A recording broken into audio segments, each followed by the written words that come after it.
자, 우리 옆에 계신 분들하고 한번 같이 인사하실까요? 아직 성탄절은 아니지만 12월은 우리가 성탄절을 준비하는 기간으로 이렇게 인사하셔도 좋겠습니다. 예수님이 이 땅에 오셨습니다. 인사하실까요? 네, 예수님이 이 땅에 오셨습니다. 네, 예수님이 이 땅에 우리를 위해서 오신 것을 축하합니다. 자, 오늘 말씀의 제목은요, 우연인가 필연인가입니다. 여러분, 내 삶에요, 어떤 사건이, 어떤 일이 발생했다, 일어났다. 자, 한번 상상해 보십시오. 그러면 우리는 내 상황 중에 일어난 이 사건과 이 일로 인해서 우리는 여러 가지 다양한 생각들을 하는데 아마 그 중에 생각이 두 가지로 정리되지 않을까 생각합니다.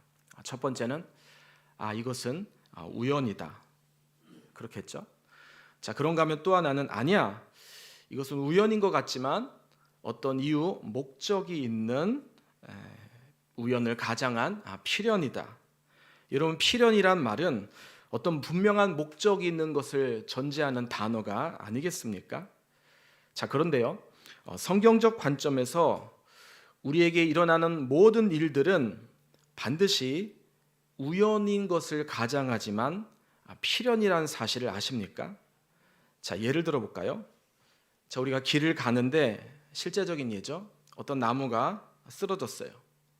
우리가 길을 가다가 그런 걸 볼 수 있겠죠. 그럴 수 있습니다.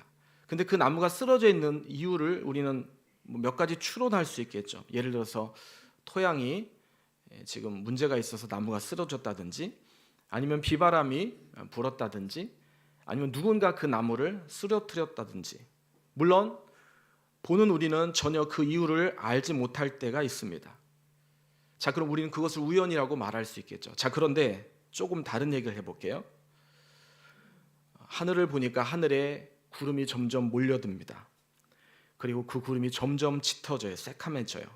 자, 그런데 어느 시간 어느 순간 갑자기 하늘에서 비가 쏟아지기 시작합니다. 자, 우리는 그럼 그 현상을 필연이라고 이렇게 말합니다. 여러분, 성경은 우연이라고 생각하는 어떤 사건에 대해서 오늘 우리가 어떤 결정을 내리느냐에 따라서 여러분, 인생은 전혀 다른 새로운 길이 열린다는 사실을 오늘 성경은 우리에게 많이 기록하고 있습니다. 저는 오늘 본문 우리 권사님께서 읽어주신 칠병이어, 사실 칠병이어가 오병이어하고 비슷하거든요. 자, 이 칠병이어를 그런 관점에서 오늘 함께 같이 나누고 싶습니다. 자, 칠병이어는 말 그대로 칠병, 7개의 떡, 그리고 이어 2개의 물고기로 예수님께서 그곳에 모인 상당히 많은 사람들을 충분히 배불리 먹이신 기적입니다. 제가 뭐라고 그랬죠? 기적이라고 말씀드렸습니다. 여러분, 기적은 일반적이지 않습니다. 자, 그러나 기적은 일반적이지 않지만 존재하죠. 여러분, 기적을 믿으십니까? 자, 그러나 여러분들이 믿든 안 믿든 기적은 있어요. 왜냐면 기적이란 단어가 있잖아요. 기적이란 단어는 일반적인 상황이 아니라는 것을 보여주는 거 아닙니까? 자, 기적은 존재한다라는 것입니다. 자, 오늘 본문의 칠병이어가 바로 그것을 말해주고 있습니다. 자, 오늘 우리는 내 삶에 우리가 이렇게 살아가지만 우리는 어느 누구도 우리는 아주 작은 소망 하나를 갖고 이 땅을 살아가는데 내 삶에 기적이 일어나는, 그리고 기적을 바라는 그런 소망을 가지고 우리는 이 땅을 살아갑니다. 자, 여러분, 기적을 원하십니까? 진짜 기적을 원하지 않으세요? 기적을 아마 원하지 않으시냐는 이 질문 앞에 아마 우리 마음속에 기적에 대한 목마름이 있을 수 있다고 생각합니다. 자, 그러면 더 구체적으로 어떻게 해야 이 기적이 만들어질까요? 자, 칠병이어는 기적이 기적되기 위해서 우리가 기억해야 될 3가지 사실을 소개하고 있습니다. 자, 먼저 첫 번째로요. 자, 기적이 일어나는 필수 요소입니다. 바로 그것은 긍휼이에요. 긍휼. 자, 1절부터 3절까지 제가 한번 읽어볼 테니까 읽어보면서 여기 강조하는 대목이 있거든요. 한번 찾아보십시오. 자, 그 무렵에 또 큰 무리가 있어 먹을 것이 없는지라 예수께서 제자들을 불러 이르시되 내가 무리를 불쌍히 여기노라. 그들이 나와 함께 있은지 이미 사흘이 지났으나 먹을 것이 없도다. 내가 만일 만일 내가 그들을 굶겨 집으로 보내면 길에서 기진하리라. 그 중에는 멀리 온 사람들도 있느니라. 자, 제가 1절부터 3절까지 보니까 여기 보니까 먹을 것이 없었다. 뭐가 없다. 그리고 그들을 그래서 굶겨서 집으로 보내면, 자, 이 표현, 이 예수님의 표현이 지금 계속 등장합니다. 자, 예수님께서 이런 표현을 계속 말씀하고 있는 것은 예수님이 그 자리에 모인 사람들에 대한 주님의 관심이셨어요. 자, 그 관심을 2절에 보여주고 있죠. 내가 무리를 어떻게 여겼다? 불쌍히 여겼다. 자, 불쌍히 여겼기 때문에 예수님이 이런 표현을 지금 사용하고 있었다. 1절부터 3절까지. 자, 예수님이 불쌍히 여겼다는 이 표현을 우리는 한 글자로 긍휼이라고 이렇게 말합니다. 긍휼. 여러분, 현대인들의 특징 가운데 여러분 하나의 특징이 있는데 어떤 특징이냐면 독한 마음이에요. 독한 생각입니다. 이해가 돼요. 왜냐하면 우리가 독하지 않고 우리의 마음을 강하게 하지 않으면 사실 살아가기 참 힘든 세상이 오늘 우리 모두가 살고 있는 세상입니다. 우리는 경쟁으로 오늘 이 땅을 살아가고 있습니다. 자, 그런데 예수님의 마음의 특징, 자, 근데 그 부분의 마음의 특징이 뭐였냐면 긍휼이었다는 거예요. 긍휼이 여기는 마음. 자, 예수님은 불쌍히 여기시는 마음을 가지고 있었다. 그 마음을 그분은 소유하고 계셨다. 예수님의 마음은 부드러운 마음을 가졌다니까요. 예수님의 마음은 긍휼한 마음을 가졌다니까요. 예수님의 마음은 불쌍히 여기는 마음을 가졌다라는 것입니다. 자, 이것은 우리에게 도전을 줍니다. 무슨 도전을요? 오늘 저와 우리 모두도 이 땅을 살아가는데 긍휼한 마음, 불쌍히 여기는 마음을 가지고 우리는 이 땅을 살아가야 된다. 자, 예수님이 긍휼한 마음을 가지시니까 그분의 표현이 지금 아주 풍성해지고 있는 거예요. 자, 그게 3절에 나와 있죠. 다시 3절에 보면 만일 내가 그들을 굶겨 집으로 보내면 길에서 기진하리라. 그 중에는 멀리서 온 사람들도 있느니라. 자, 긍휼이 있는 사람은요, 긍휼이 없는 사람에 비해서 더 멀리 봅니다. 긍휼이 있는 사람은 긍휼이 없는 사람에 보다 더 깊이 봅니다. 긍휼이 없는 사람은 문제만 봅니다. 긍휼이 없는 사람은 상황만 봅니다. 자, 반면 긍휼을 가지고 있는 사람은 멀리서 온 사람도 있다라는 그 생각과 그 표현을 말하고 있다. 그래서 긍휼이 있는 사람은요, 이해하게 되고요. 긍휼을 가지고 있는 사람은 그래서 배려하게 되고요. 그래서 긍휼이 있는 사람은 어려움 가운데 방법을 찾고 또 할 일을 찾는 사람이더라. 자, 흥미로운 것은요. 자, 오늘 칠병이요. 보리떡 7개, 물고기 2마리, 이 칠병이어가 신기한 것은요. 믿음이 없는데도 불구하고 일어난 기적이라는 사실을 아십니까? 여러분, 우리는 기적 그러면 믿음이 가장 중요하다고 생각합니다. 자, 그런데 오늘 보면 믿음으로 말미암아 만들어진 기적이 아니라는 거예요. 자, 지난주 설교 제목 생각나십니까?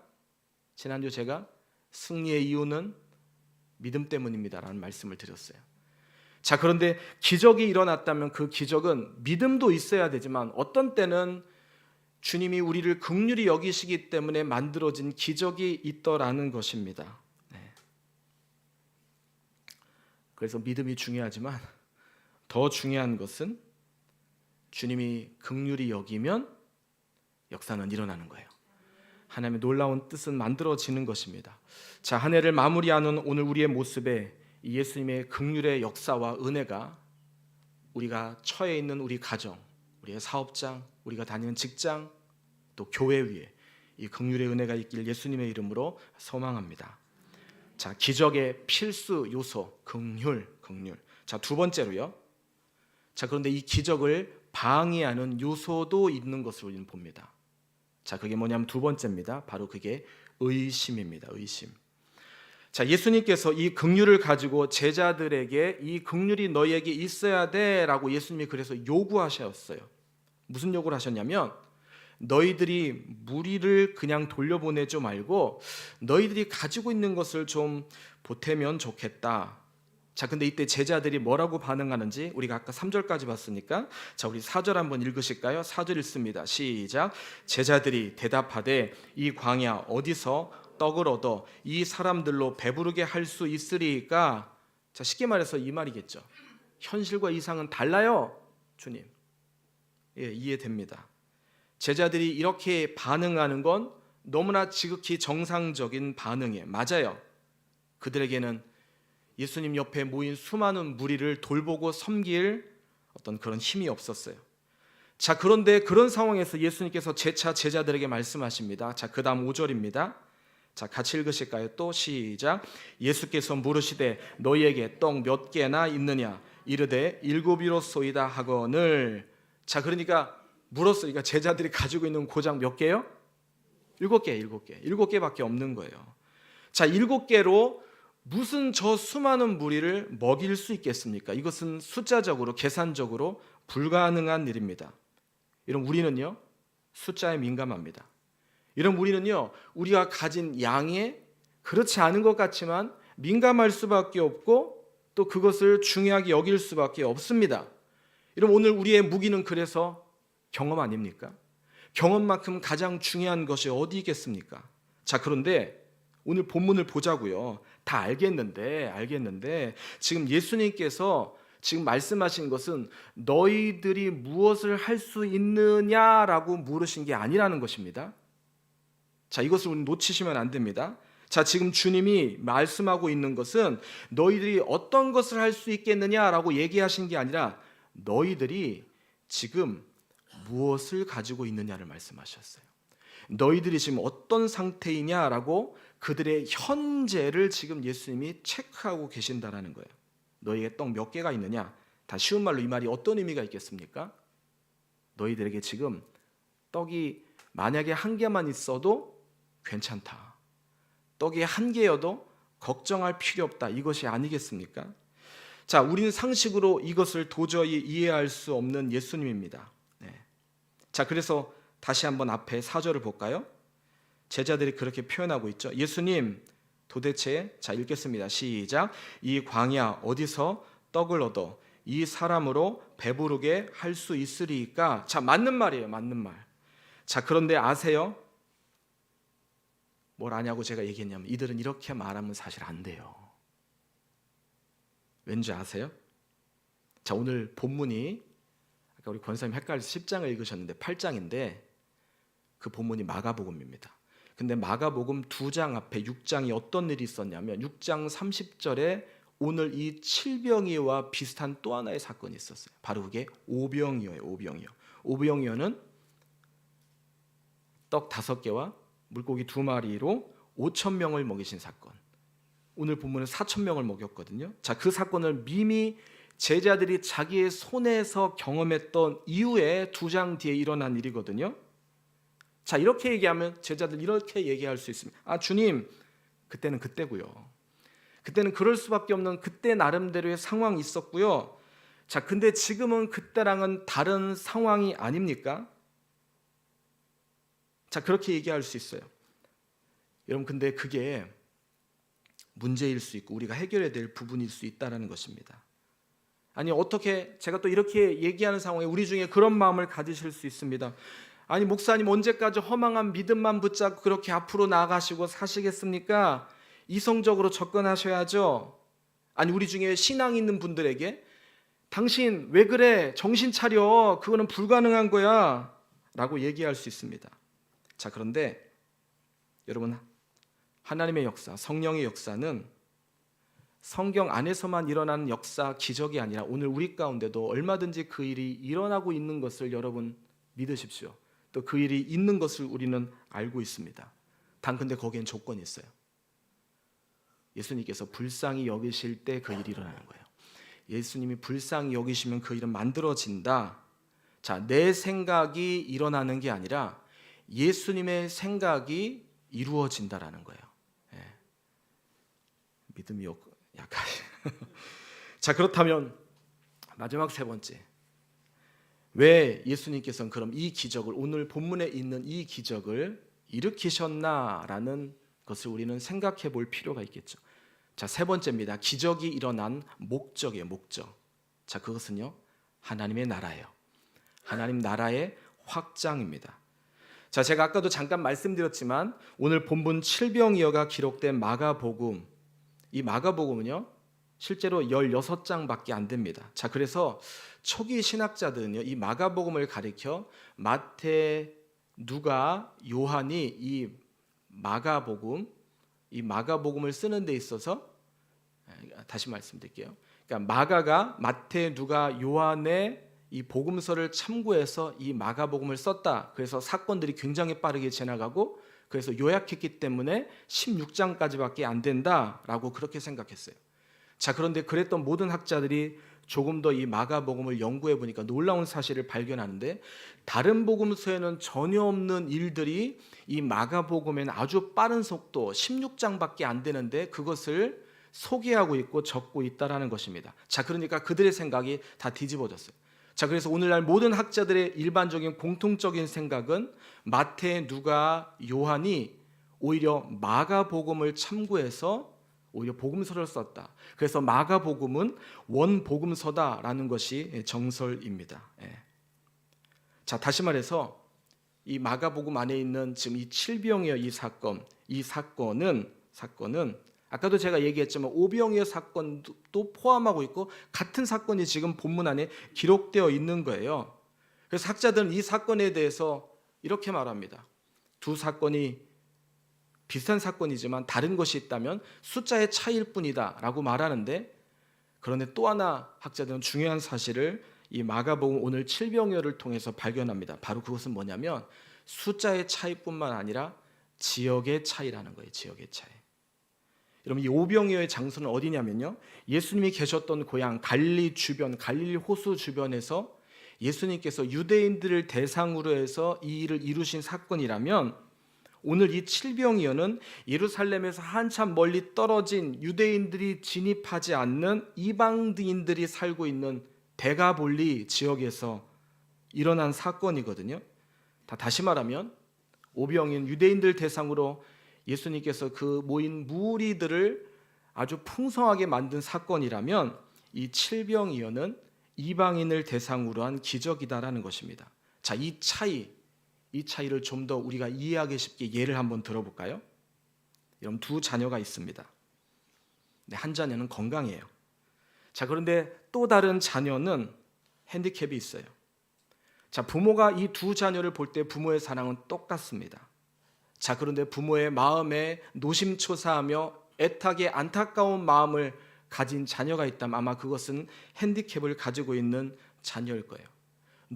어떤 부모가 이 두 자녀 가운데 핸디캡이 있는 그 자녀를 덜 사랑하는 부모가 있겠습니까? 아마 부모는 그 자녀를 볼 때 눈물을 흘리며 그 자녀를 양육하고 케어할 거라고 생각합니다. 자, 그러면 한번 여러분 생각해 보십시오.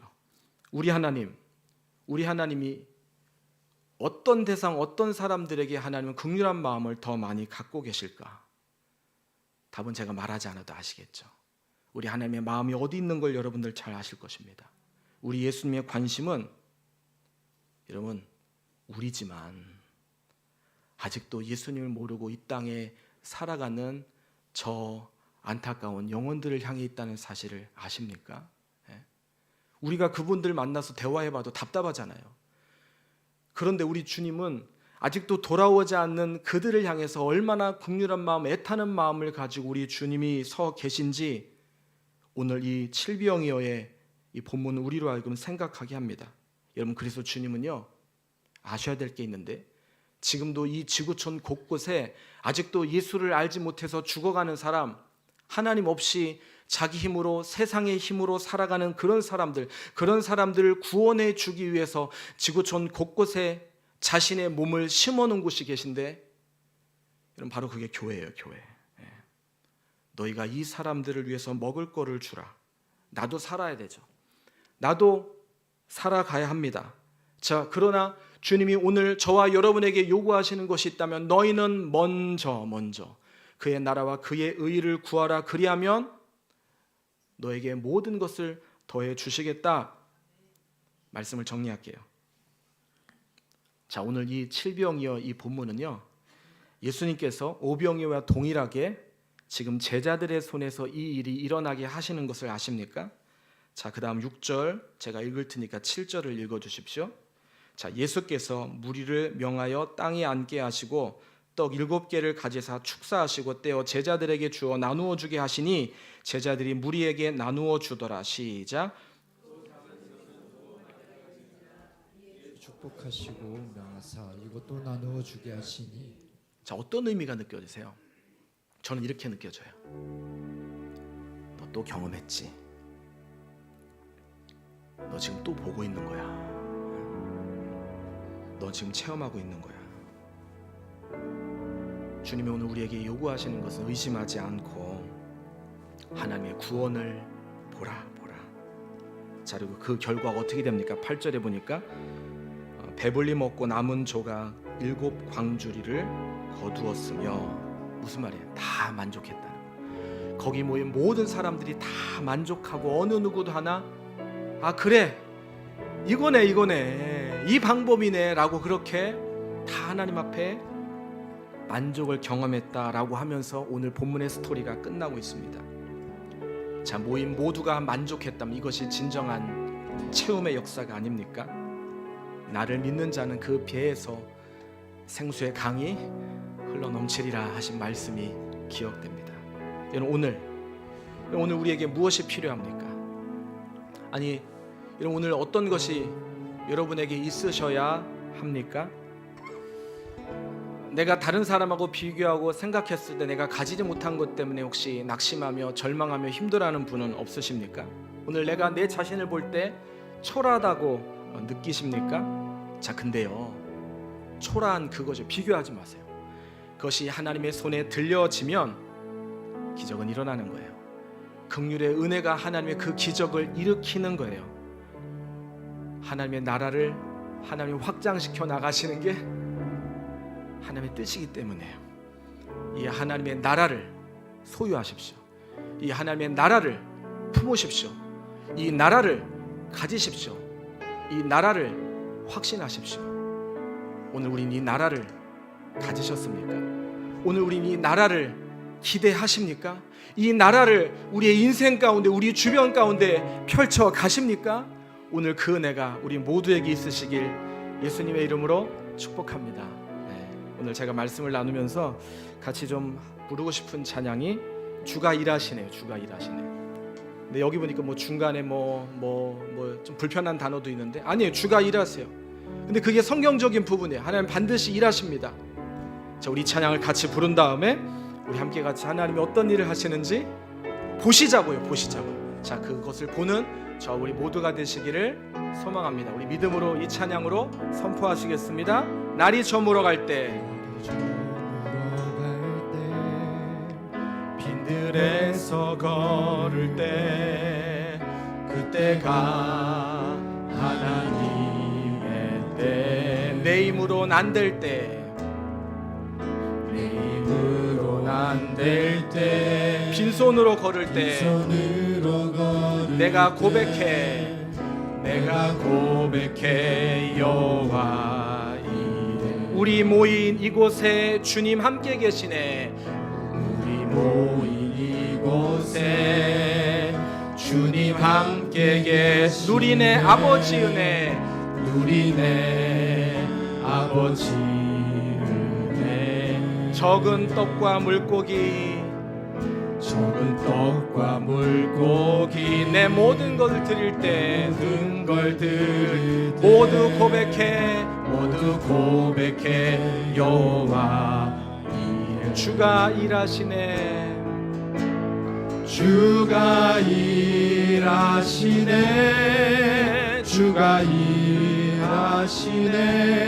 주께 아끼지 않는 자에게 주가 일하시네.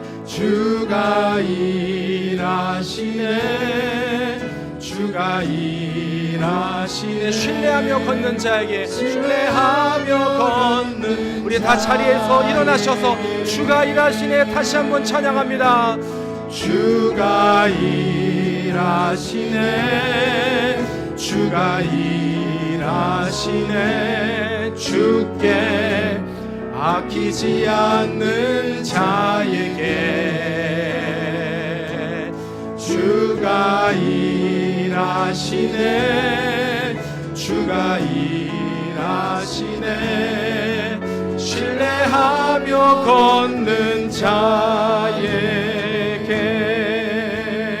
우리 시간 같이 한번 기도하길 원하는데요, 오늘 우리 가운데요 기가 막힌 심정으로 하루하루를 보내시는 분들이 있으십니다. 있으세요.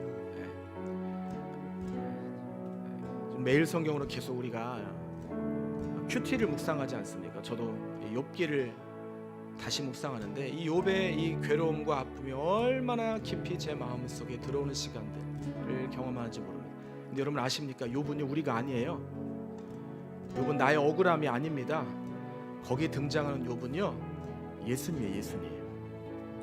예수님이 지금 이 땅 가운데 그가 어떻게 고통당하고 괴로워하시는지를 사실 보여주는 거예요. 근데 그 예수님이 결국 승리하시지 않습니까? 오늘 우리를 그 욥기를 통해서, 아니 오늘 본문을 통해서 하나님 우리에게 가르쳐 주시고 보여주시는 것이 있다면, 주를 신뢰하면 하나님 우리 가운데 당신이 하실 놀라운 일을 쓰게 하시는 분이란 사실을 오늘 우리는 경험할 수 있다. 중요한 것은 하나님의 긍휼, 그 긍휼이 오늘 우리에게 입혀만 진다면 그 일은 일어날 수 있다. 왜? 하나님, 당신의 목적은 하나님의 나라 확장이니까. 오늘 이 시간 같이 한번 기도하길 원합니다. 하나님, 하나님의 뜻이 하늘에서 이루어진 것처럼 이 땅 가운데서도 이루어지길 원합니다. 하나님, 이 뜻이 이루어질 수 있도록 주님, 우리 가정 가운데, 우리 산업 가운데, 교회 가운데, 하나님 우리의 몸 가운데, 우리 육체 가운데, 우리 영혼 가운데 주님 함께해 주시옵소서. 이 시간 그렇게 우리 주여 한번 부르고 통성을 함께 같이 기도하도록 하겠습니다. 주여, 주님의 도우시는 은혜와 사랑으로 하나님의 은혜를 하나님 우리가 보길 원합니다. 주님, 그가 나를 단련하신 후에 내가 순금같이 되어 나오리라. 아버지, 오늘 나를 하나님 그리스도 닮게 하시고, 오늘 나를 어제보다 오늘보다 내일 성장하시게 하시고 성숙하게 하시는 하나님 그 아버지 하나님의 뜻을 오늘 우리가 받아들이고 보기를 원합니다. 하나님이 하시는 일을 우리가 보기를 원합니다. 하나님, 부족합니다. 연약합니다. 하나님, 그러나 하나님이 하실 놀라운 일을 기대합니다. 주님, 불쌍히 여겨주시옵소서. 긍휼히 여겨주시옵소서. 주님의 선하신 뜻을 오늘 나를 통해서 주님 이루어 주시옵소서. 아버지 도와주시옵소서. 하나님, 역사하여 주시옵소서. 주님께서 하실 일을 하나님 기대합니다. 하나님, 교회가 아버지 그런 모습을 보게 하여 주시옵소서. 우리 모두가 그 일을 경험하게 하여 주시옵소서. 하나님, 한 단계 도약하고 일어서는 하나님 놀라운 일이 아버지 우리 공동체 가운데 일어나고 있는 것을 하나님 봅니다. 하나님, 그것을 붙들게 하여 주시옵소서. 정복하게 하여 주시옵소서. 아버지 도와주시옵소서. 우리 인생 가운데도 그 일을 보게 하여 주시옵소서. 주여 역사하여 주시옵소서. 주님 도와주시옵소서. 우리 한 번 더 기도하시길 원하시는데, 하나님, 지난주 제가 말씀드렸죠. 다시 말씀드립니다. 승리는 믿음 때문이에요. 자, 근데 기적은 그분이 우리를 긍휼히 여기실 때예요. 자, 그래서 기적을 원하세요? 그럼 하나님의 긍휼하심 앞에 무릎 꿇으면 되는 거예요. 하나님, 저를 불쌍히 여겨주십시오. 하나님, 저를 긍휼히 여겨주십시오. 제가 전에 있던 하나의 현상을 이야기합니다. 심야 기도했어요. 제가 목요일 있을 때. 근데 기도하는데 하나님이 저에게 말씀하시더라고요. 너 긍휼을 잊기를 원하냐? 받기를 원하냐? 너 무릎 꿇어. 네가 무릎 꿇으면 내가 너에게 긍휼의 은혜를 허락하겠다. 그때요, 제가 무릎 꿇었는데요, 얼마나 놀라운 일이 일어났는지 아십니까? 제가 메말랐던 저의 눈물샘이 터지더라고요. 하나님, 제가 당신의 긍휼하심이 없이는 살 수 없다는 사실을 다시 한번 경험하고 깨닫습니다. 하나님, 저를 살려주세요. 하나님, 저를 살려주세요. 얼마나 펑펑 울고 하나님 앞에 기도했는지, 그리고 그 문제를 뛰어넘고 하나님이 하시는 놀라운 일을 경험했는지 모릅니다. 오늘 하나님이 우리에게 그것을 원하시는지도 몰라요. 오늘 그 긍휼이 필요한 분들에게 하나님 이 시간 그런 기도를 주님 앞에 드렸으면 좋겠어요. 하나님 저를 불쌍히 여겨주세요. 하나님 저를 긍휼히 여겨주세요. 주님의 은혜가 아니면 살 수 없습니다. 주님이 도와주시지 않으면 살 수 없어요. 제게 부스러기 은혜를 하나님 허락해 주시옵소서. 이 시간 주여 한번 부르고 함께 더 기도하시겠습니다. 주여 하나님 아버지 주님의 도우시는 귀한 은혜를 하나님 기대하고 소망합니다. 하나님 나를 나보다 더 사랑하시는 아버지 하나님 앞에 하나님 내 자신을 주님 앞에 올려드립니다. 주님의 선하신 뜻을 오늘 우리를 통해서 이루어 주시옵소서. 아버지 그 은혜가 아버지 오늘 우리 속에 아버지 능력으로 표적으로 증거로 나타나시길 원합니다. 하나님 도와주시옵소서. 역사하여 주시옵소서. 일하여 주시옵소서. 참 좋으신 주님, 주님의 은혜를 구합니다. 하나님 우리의 인생 우리의 힘으로 사는 것 같지만 하나님의 도우심과 인도하심이 있었기 때문에 우리가 살아갈 수 있었음을 고백합니다. 그 하나님의 은혜가 연말 우리의 가정 가운데, 우리 육체 가운데, 우리의 영혼 가운데 또 교회 위에 일할 수 있도록 주님 도와주시옵소서. 아멘. 이제는 우리 구주 예수 그리스도의 크신 은혜와 아버지 하나님의 놀라우신 사랑하심과 성령의 동행하시는 역사가 주신 말씀 붙들고 우연인 것 같지만 필연인 아버지 하나님의 뜻, 그 뜻을 붙잡고 주님이 주시는 교훈 앞에 우리 모두의 하나님 영혼을 또 우리 모두의 육체를 주님께 의탁하며 나아가는 이 시간 당신의 거룩한 하나님의 자녀들의 믿음 위에 예수님의 긍휼이 주님 오시는 그날까지 영원토록 우리와 함께 하시기를 간절히 축원하옵나이다. 아멘.